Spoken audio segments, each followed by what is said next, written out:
పండ్లమ్మా పండ్లు. నాన్న ఈ జామకాయలు ఎంత? KG 200 sir. సరే కేజీ ఇవ్వు.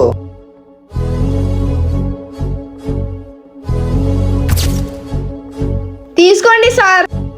సరే నాన్న, నేను పేటిఎం చేస్తాను. అయిపోయింది చూడు నాన్న. సరే సార్, నేనంత చదువుకోలేదు. ఆ డబ్బా చెప్తే అర్థం అవుతుంది మా అకౌంట్లో డబ్బులు పన్నాయని. దేవుడా, పొద్దునుంచి వ్యాపారమే లేదు. అంతేకాక నేను ఒక అనాథని, నాకెవ్వరూ లేరు. రే అమీన్, నువ్వేంట్రా ఇక్కడ? స్కూల్కి రావా? లేదురా, నాతో స్కూల్ ఫీజు కట్టడానికి డబ్బులు లేవు. సరేరా, నాకు స్కూల్కి టైం అవుతుంది, నేను వెళ్తున్నా.